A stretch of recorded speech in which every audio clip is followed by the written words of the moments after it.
지금까지 여러분들과 함께 지난 말씀을 돌아보면 먼저는 청년 다윗에 대해서, 또 그가 가진 한계와 도전, 우리가 청년으로서 가지고 있는 각자의 한계와 도전에 대해서 같이 묵상을 해보았습니다. 그리고 또 그 여러 기회와 또 어떤 변화, 우리 인생의 변화에 대해 다루었고요.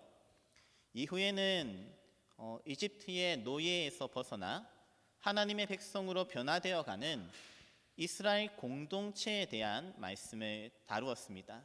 그리고 그 공동체가 단순한 그냥 모임이 아니라 언약의 관계로, 또 그것이 마치 우리의 혼인과 같은 그런 공동체를 말하고 있음을 지난주에 다루었죠. 다윗은 어떤 한 개인의 인생에 초점을 맞추었다고 하면 출애굽기는 공동체의 삶에 중점을 두었습니다. 그리고 우리 공동체라는 것이 우리 인생에 얼마나 가치 있는 것인지 함께 나누었죠. 그리고 오늘부터 살펴볼 이 사사기는 여기에 더해서 이제 뭘 바라봐야 될까요? 바로 이 우리가 살아가는 세상에 초점을 맞추어서 우리 하나님의 백성들이 세상에서 부딪히는 문제들을 다룰 것입니다. 바로 이 가나안이라는 세상 말이죠. 우리는 오늘도 공동체의 예배를 통해서, 브랜치 모임을 통해서 우리의 삶을 정돈하고 하나님 앞에서 올더링하는 시간을 보낼 것입니다. 그리고 각자 집으로 자신의 일상생활로 돌아가서 그 세상으로 나아가야 합니다. 마치 이스라엘 백성들이 가나안이라는 전혀 다른 세상, 여러 이방 민족들이 지배하고 있는 그 세상으로 나아가 부딪히듯이 우리는 그리스도인이 아닌 사람들, 이 세상 가운데 또 함께 나아가 그곳에서 이스라엘 백성들과 같은 여러 가지 문제에 부딪힐 것입니다. 그게 우리의 삶이죠. 우리가 교회 생활만 하는 게 아니죠. 그렇다면 우리 하나님의 백성들이 소위 세상에서 부딪히는 문제는 무엇이 있을까요? 그리고 오늘 사사기의 이스라엘 백성들이 가나안으로 나아갔을 때 부딪혔던 그 문제는 무엇이었을까요? 네, 사실 가장 중요한 문제는 오늘 사사기에도 나오지만 먹고 사는 문제입니다. 한번 생각해 보세요. 이스라엘 백성들이 출애굽, 이집트에서 탈출해서 하나님과 함께 광야 생활을 할 때는 비록 고난이 있었지만 적어도 먹고 사는 문제는 하나님께서 다 해결해 주셨습니다. 비록 다양한 음식들을 접하거나 창고에 곡식이나 가축을 모으는 것처럼 재산을 축적할 만한, 재산을 많이 모을 기회는 없었지만 광야에서는 하나님께서 날마다 만나와 메추라기로 먹여주셨습니다. 마치 우리로 치면은 세컨더리나 또 엘레멘처리 그 학생들이 그 부모님 집에서 부모님께서 해주시는 밥을 먹고 사는 것과 마찬가지입니다. 하지만 이제 가나안으로 나아가면서 어떤 일이 벌어지는 것입니까?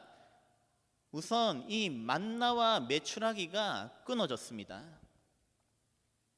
그리고 그 땅에서 이제는 스스로 농사를 짓고 시장에서 필요한 물건을 교환하고 말 그대로 사회생활, 가나안 생활을 시작해야 하는 것입니다. 먹고 사는 문제를 스스로 해결해야 한다는 말입니다. 농사 짓는 법을 배워야 하고요. 다른 민족들과 때로는 경쟁하고 때로는 필요한 물건을 놓고 흥정하면서 거래를 해야 하는 경우도 있습니다.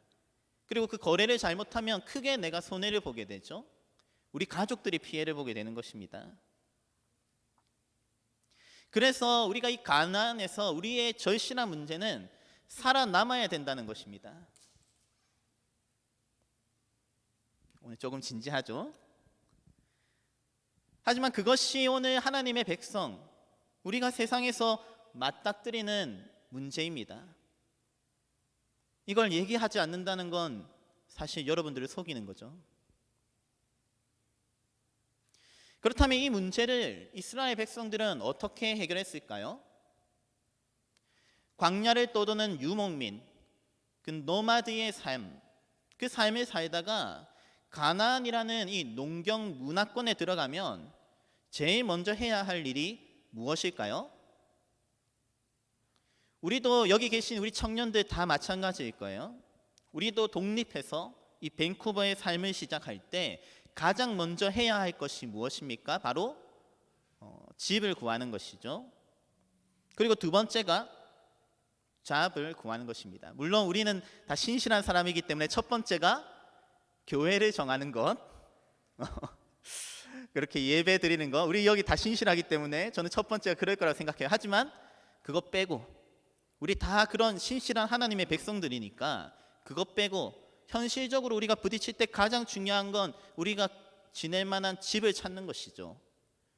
그리고 그 집의 렌트비와 여러 가지 내가 생활하는 데 들어가는 비용을 감당할 만한 잡을 구해야 하는 것이죠. 마찬가지입니다. 이스라엘이 가나안에 들어가면서 그 가나안에서 누가 먹여 살려줍니까? 더 이상 만나와 메추라기는 떨어지지 않는데, 이스라엘이 가나안에 들어가면서 가장 먼저 했던 것이 집을 지을 땅을 정하는 것이었습니다.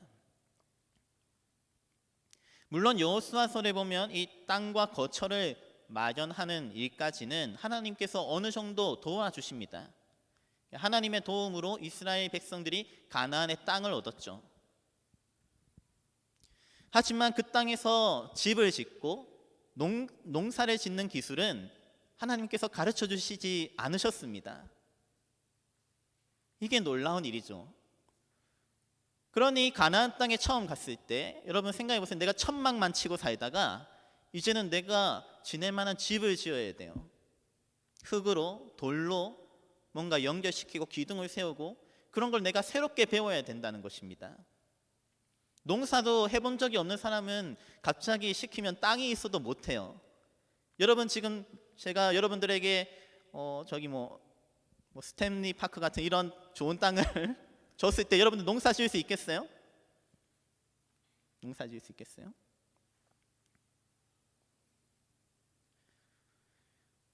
어떻게 효과적으로 많은 곡식들과 열매를 거두는지, 또 어떻게 부를 축적하는지, 집은 어떤 재료로 만들어야 하는지, 가나안 지방의 날씨와 환경에 적합한 재료는 무엇인지, 사실 이스라엘 백성들은 아무것도 아는 것이 없습니다.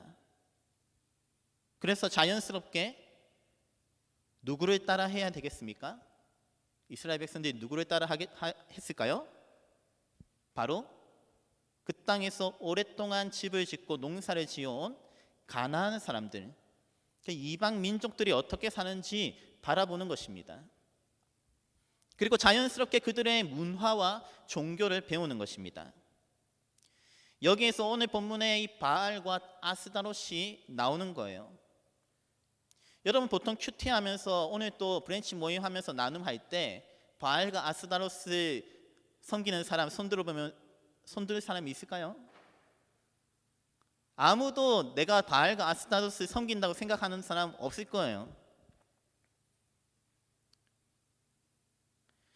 그래서 우리가 보통 이런 본문을 읽으면서 이건 나와는 조금 동떨어진 이야기 같은 느낌, 그런 느낌을 받을 수가 있습니다. 그런데 이스라엘도 한번 생각해 보세요. 그렇게 광야 생활에서 하나님께서 먹여주시고 그 모든 또 가나안을 정복하는 것들 경험했던 사람들이 왜 갑자기 이 가나안에서 바알과 아스다롯을 섬기는 걸까요?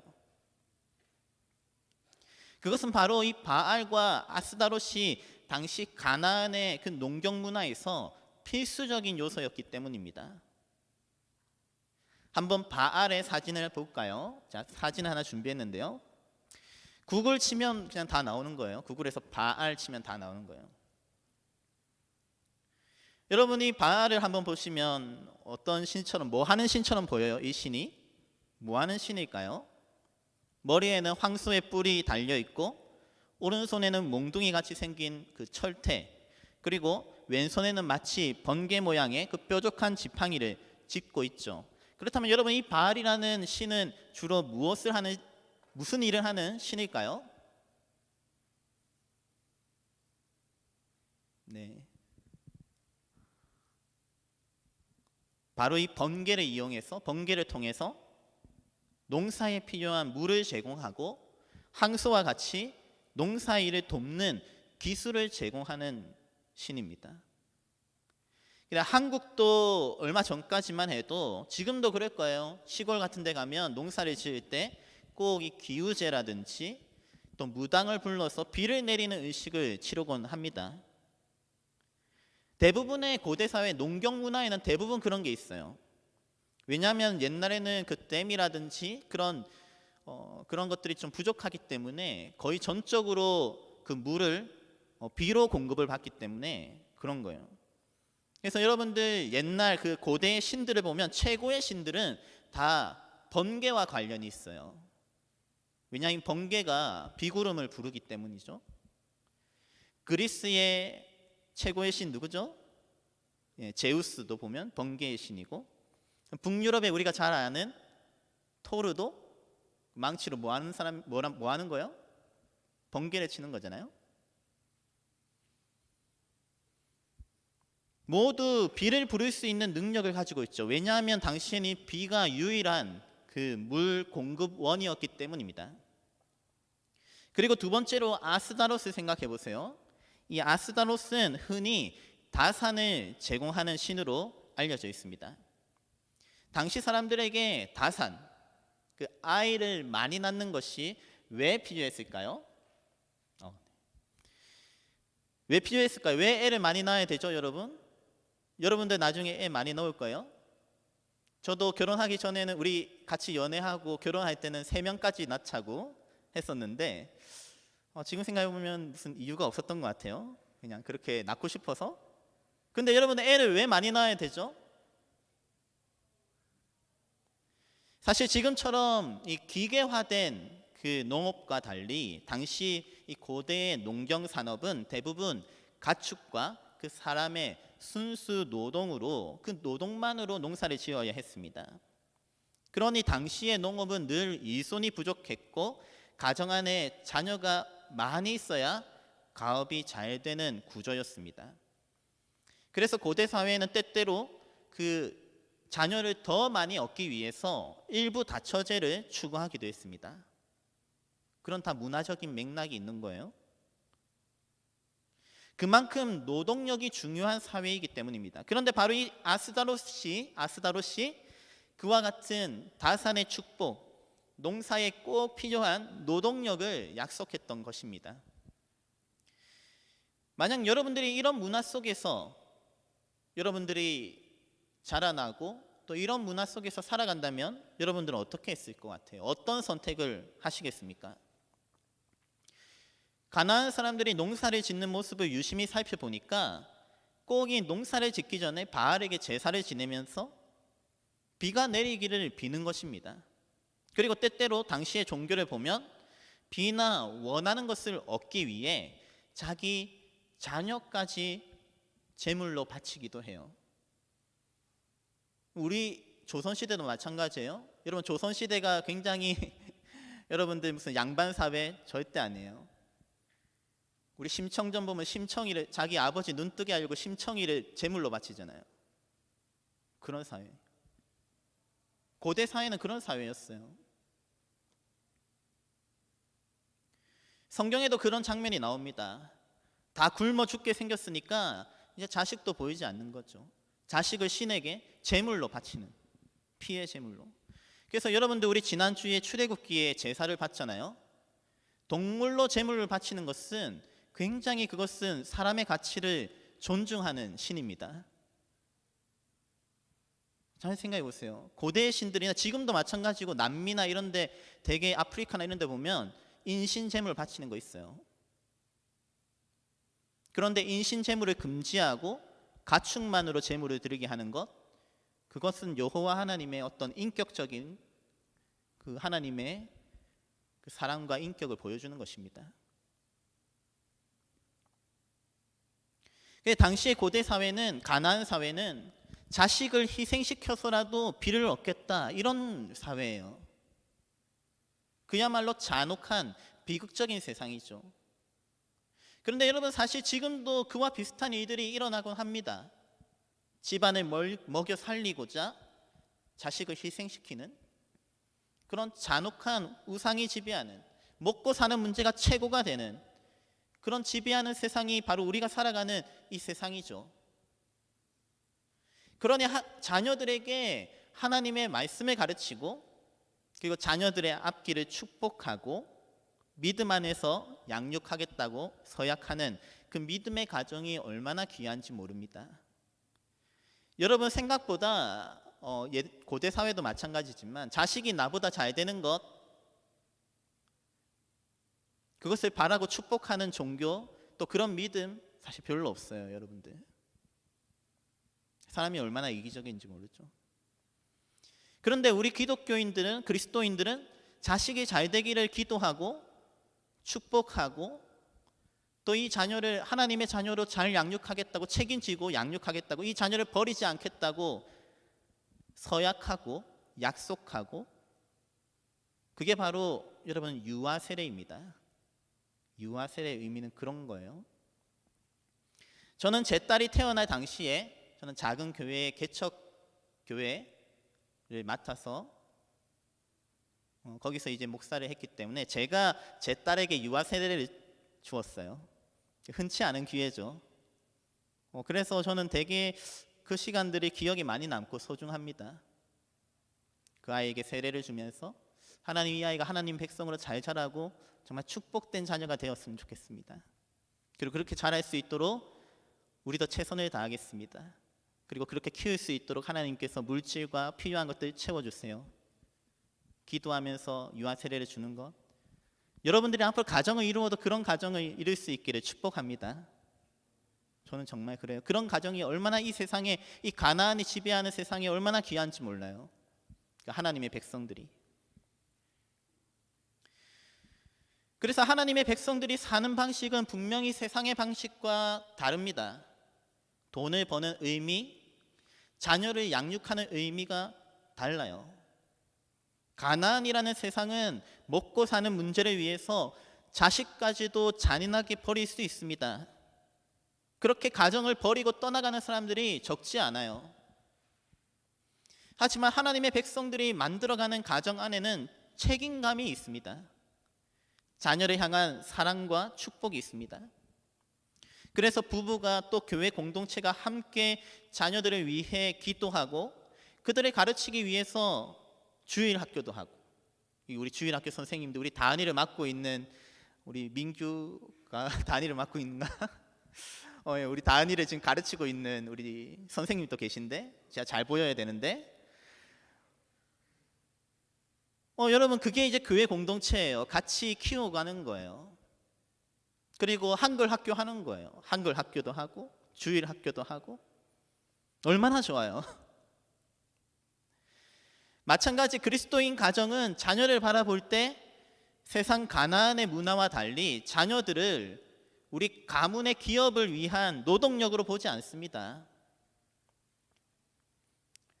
저도 우리 딸을 볼 때 때로는 이 험악한 세상을 어떻게 감당해야 할지 걱정이 되기도 하지만, 제 딸이 저를 이어서 목사가 되기를 바라진 않아요.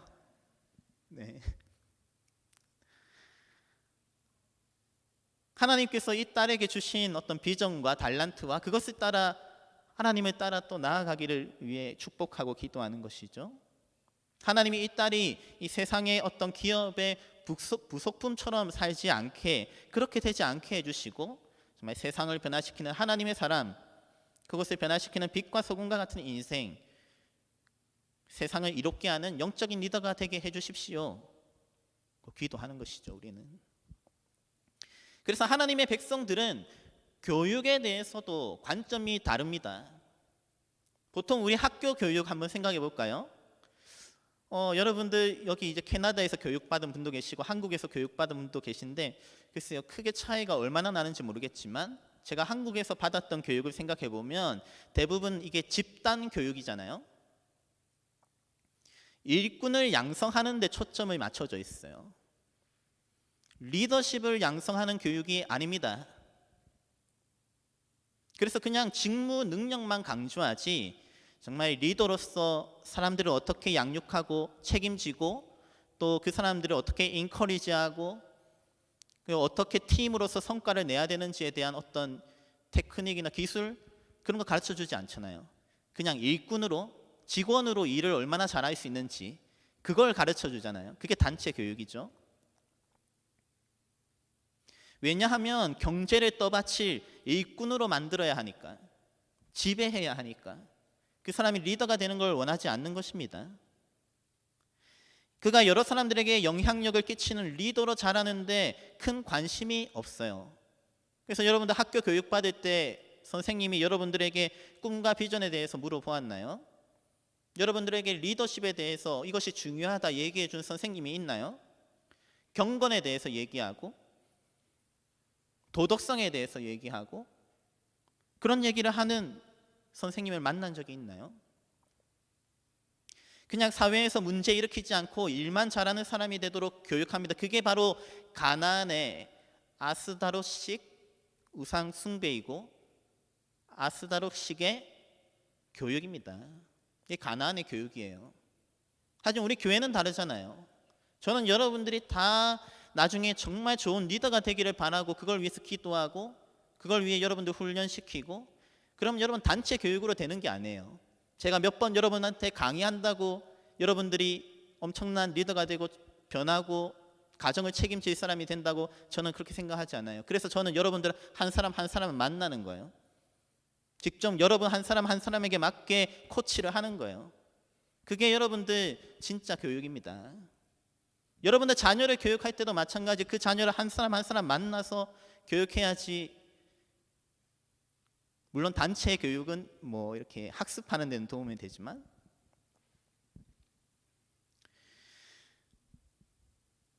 우리가 아무리 하나님의 백성이라고 해도 이스라엘 백성들처럼 이 가나안의 시스템 안에서 살다 보면 우리는 너무나 쉽게 가나안화 됩니다. 가나안이 정한 이 농경 문화 시스템 안에서 똑같이 비를 얻어서 농사를 잘 짓기 위해 또 먹고 살기 위해 자기 가족도 희생시키고 자기 신앙이나 또 시간이나 건강까지 먹고 살기 위해서라면 무엇이라도 희생시킬 수 있는 그 시스템, 그게 바로 가나안의 이 바알 시스템입니다. 단순히 우리가 그냥 조그만한 신상 놓고 거기다 절하고 아침마다 기도하고 그런 게 아니에요. 이 시스템 자체가 바알입니다. 바알.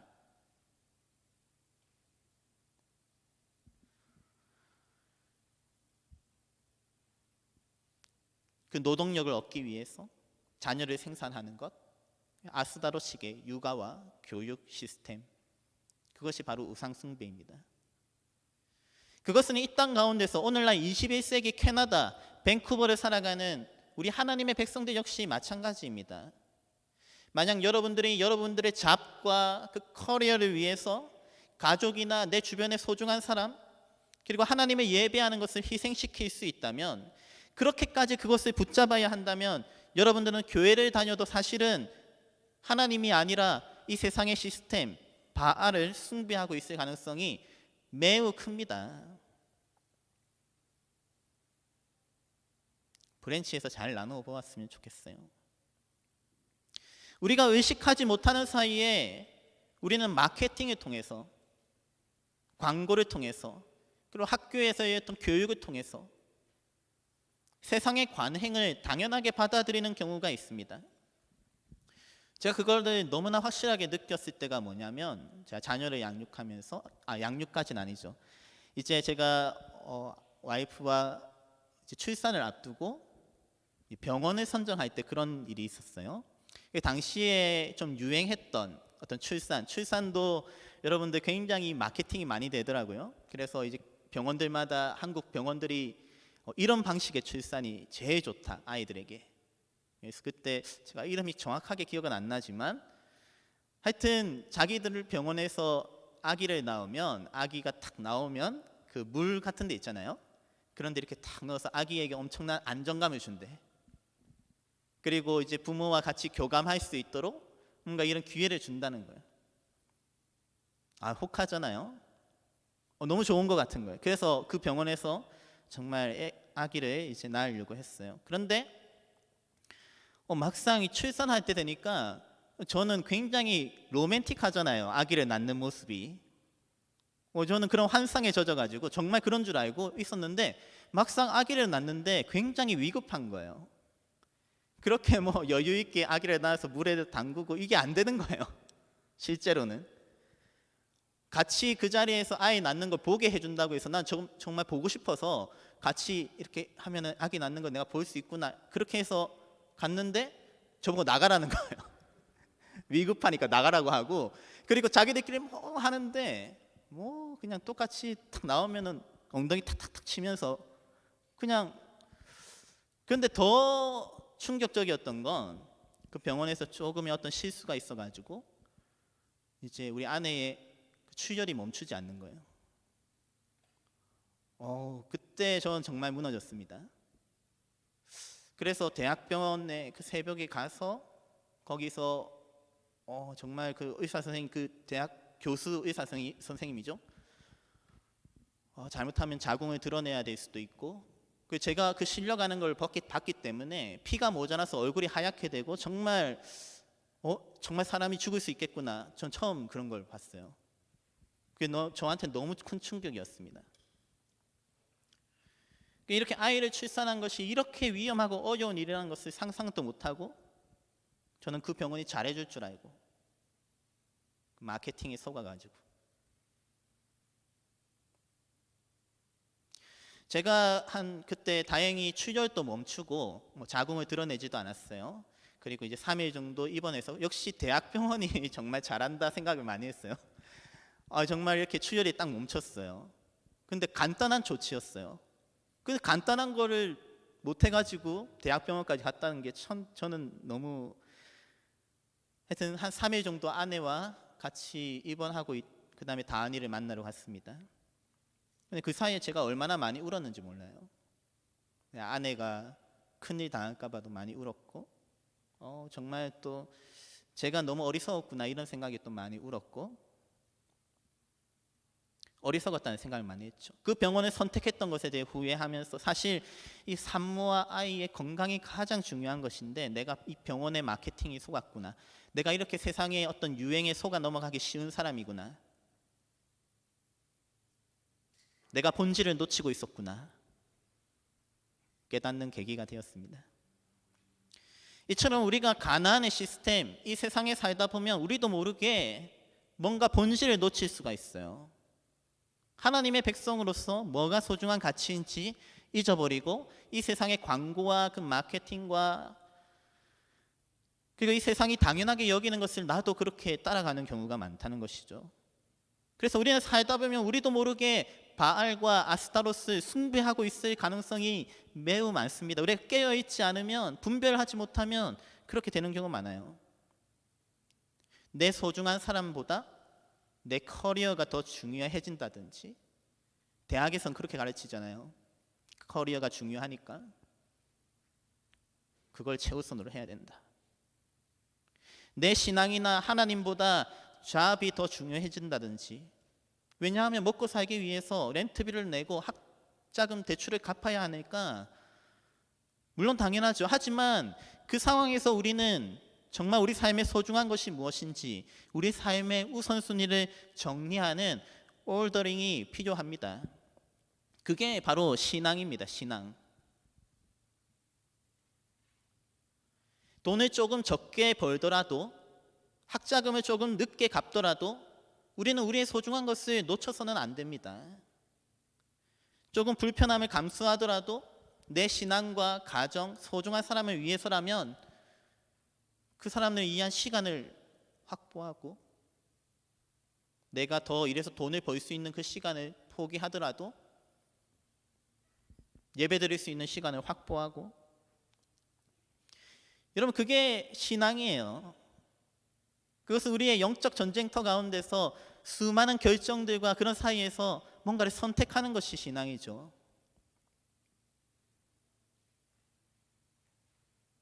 물론 우리가 아주 많은 연봉과 그런 보상을 받으면서 또 여러 가지 복지 혜택을 받으면서 또 자유로운 시간을 보장받는 그런 잡을 찾는다면 더할 나위 없이 좋습니다. 저는 정말 여러분들이 그런 잡을 가졌으면 좋겠어요. 좋은 잡을 가졌으면 좋겠어요. 하지만 우리가 이 세상에서 뭔가 그 중에 하나를 포기해야 한다면 그건 우선순위의 문제, 곧 선택의 문제, 선택은 곧 신앙의 문제죠.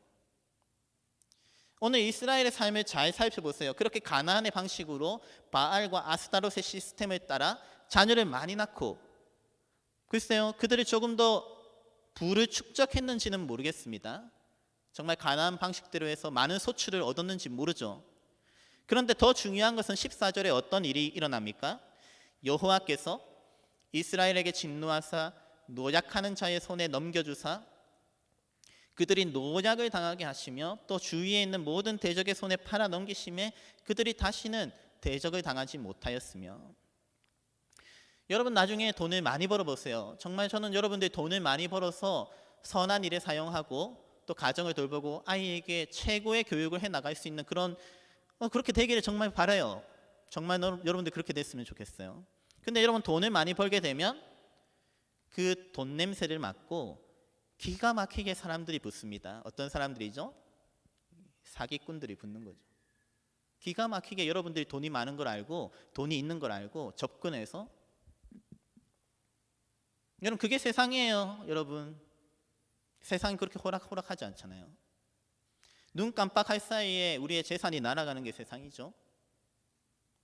그래서 돈을 많이 벌면 그것을 지혜롭게 관리하고 그것을 감당할 만한 어떤 인격, 그릇이 되어야 합니다.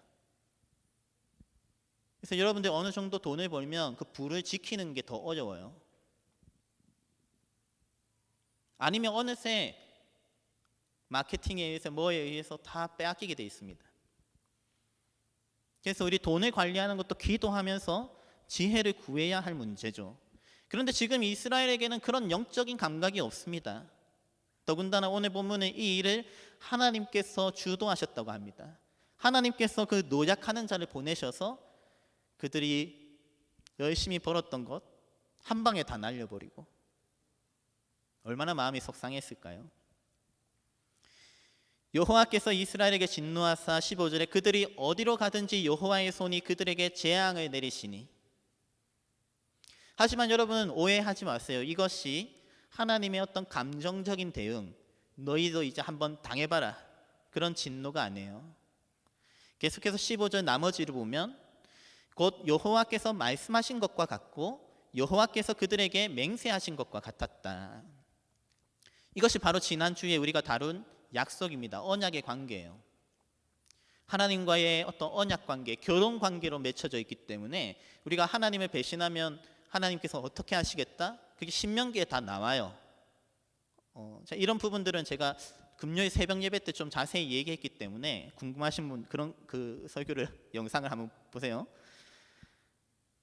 여러분들 그런 겁니다. 하나님께서 약속하신 언약의 말씀에 따라서 이렇게 행하는 것이지 여러분들이 더 미워서 하나님이 감정 컨트롤이 안 돼서 그런 차원이 아니에요.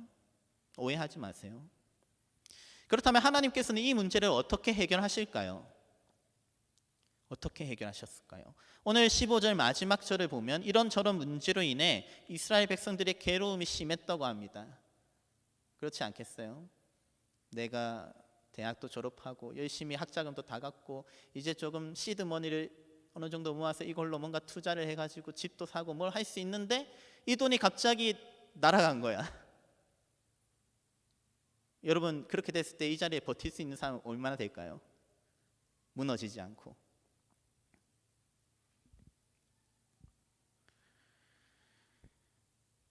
한마디로 그들의 괴로움이 심하였다. 이것은 한마디로 그들의 삶이 완전 뒤죽박죽이 되었다는 말입니다. 엉망이 되었다는 말이죠.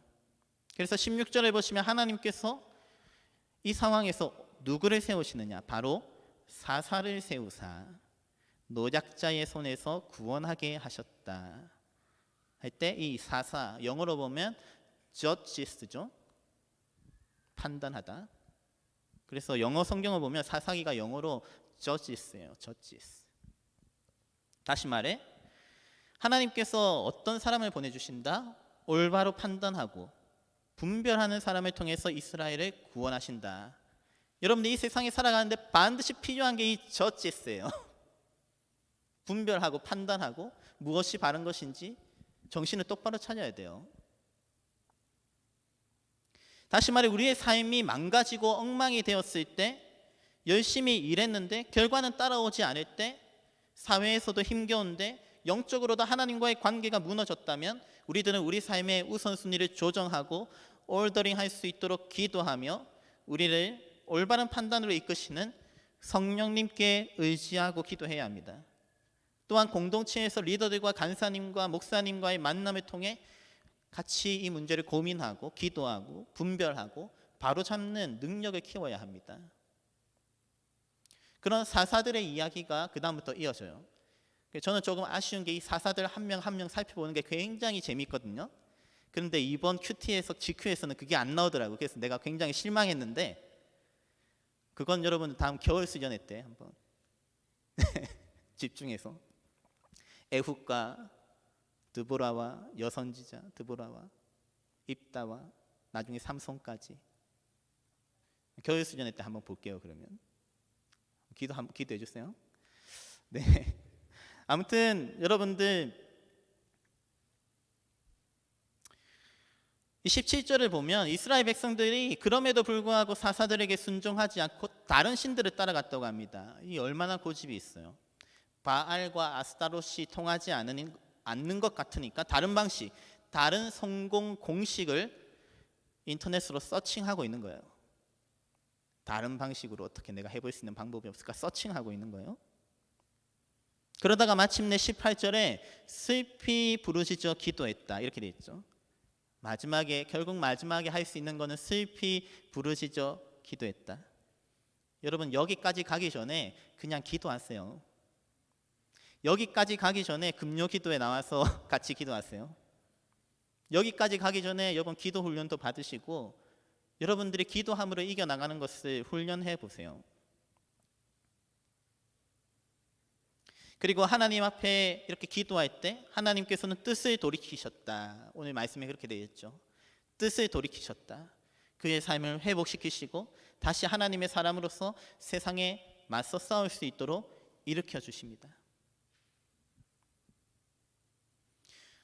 시간 관계상 나머지 부분 제가 다 설명하지 못하는 건 아까 말씀드렸죠. 새벽 기도 설교 지난주 금요일 한번 짧으니까 보시고요. 오늘 저는 다른 이슈보다도 여러분들과 함께 이 세상의 이 가나안 시스템과 그것을 깨어 부수며 하나님의 진리를 따라 살겠다고 선택하며 결단하는 데 여러분들과 집중하고 싶습니다. 저는 이 비유, 이런 애놀로지를 잘 담고 있는 영화가 매트릭스라고 생각해요. 여러분 매트릭스 영화 혹시 보신 분 있어요?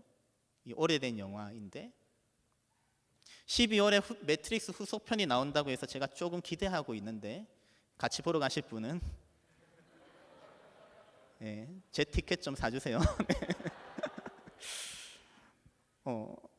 여러분 이 영화가 20년 넘었죠. 1999년 제가 대학교 1학년 때 나온 영화예요. 태어나지 않은 분도 계신데 당시에 저 정말 충격적이었어요. 우리는 정말 이 영화가 그때 나올 때 너무 충격적이었어요. 지금 봐도 사실은 전혀 옛날 영화 같지 않은 어떤 화려한 연출과 그 장면들 그리고 여러 가지 인사이트를 담고 있죠. 제가 갑자기 경건한 얘기를 더 해야 되는데 경건한 얘기부터 영화 얘기를 해서 죄송한데요. 이 영화가 가진 장점은 우리가 살아가는 세상을 당연하게 받아들이는 것이 아니라 한 번쯤 이 시스템에 대해 고민할 수 있게 만들어준다는 점입니다. 마치 오늘 우리가 살펴본 이 가나안의 바알식 경제 시스템과 아스타롯식의 교육 시스템과 같이 매트릭스는 우리가 당연하게 받아들이는 세상이 사실은 진실이 아니야. 세상이 말하는 이 매트릭스가 사실이 아니라고. 이것은 누군가에 의해 프로그램화된 세상일 수 있어. 누군가의 의도가 담긴 세상이야. 너를 위한 세상이 아니고 너는 지금 다른 사람을 위해서 프로그램돼서 지금 부속품처럼 생활하고 있는 거야. 이런 것들을 깨닫게 해주죠. 최근에 이 존 윅을 연기하고, 제가 정말 좋아하는 배우인데 한국에서는 키아누 리브스라고 해요. 여기 캐나다의 발음은 어떤지 모르겠는데 키아누 리브스가 이 연기했던 네오라는 캐릭터, 그는 일상생활 가운데 점점 이 매트릭스, 세상의 시스템에 문제가 있다는 것을 의식하게 되죠. 그리고 어느 날 여주인공 트리니티를 만나고 이 진실을 알려주는 사람, 이 매트릭스 시스템과 싸우는 모피어스를 만나게 됩니다. 거기서 모피어스는 빨간 약과 파란 약을 제시하죠. 보통 이런 짤을 보면 이건 다 매트릭스에서 나온 짤입니다. 그리고 이런 긴 대사를 이어가요. 대사가 이게 있다. This is your last chance. 이것은 너의 마지막 기회야. 영어가 편하신 분들 화면 보시고, 제가 여러분들에게 번역해서 메시지를 던지자면, 이번이 마지막 기회야. 이후에는 돌이킬 수 없어. 파란 약을 먹으면 이야기는 끝나. 넌 잠에서 깨어나 일상으로 돌아갈 것이고, 그냥 남들처럼 믿는 것을 믿으면서 살면 돼. 너 믿고 싶은 대로, 너 하고 싶은 대로 마음대로 살아도 돼. 괜찮아. 하지만 빨간 약을 먹으면 여기 이상한 나라에 남을 거야. 그리고 난 너에게 토끼 굴이 얼마나 깊은지 보여줄 거야. Remember, 명심해. 난 오직 진리만을 보여줄 거야. The truth, nothing more. 사랑하는 여러분, 오늘 저는 여러분들에게 이와 같이 도전하고 싶습니다. 청년 네오에게 도전하고 싶습니다. 마지막 기회입니다. 여러분들이 파란 약을 선택한다면 여러분들이 세상에서 믿고 싶은 대로 마음대로 살아도 됩니다. 하지만 빨간 약, 십자가의 약, 주님의 피로 만들어진 약, 빨간 약을 선택한다면 여기 이 이상한 나라, 하나님 나라 공동체에 남을 것입니다. 그러면 저와 우리 공동체가 여러분들이 이 토끼굴이 얼마나 깊은지 이 신앙의 깊이를 보여줄 것입니다. 명심하세요. 저는 오직 우리가 진리만을 붙잡기를 바랍니다. 다른 건 없어요. 오직 진리. 이 세상의 우상을 드러내고 참된 진리이신 하나님을 붙잡도록 말입니다. 청년 네오 여러분, 부디 여러분들이 올바른 선택을 할 수 있기를 기도합니다.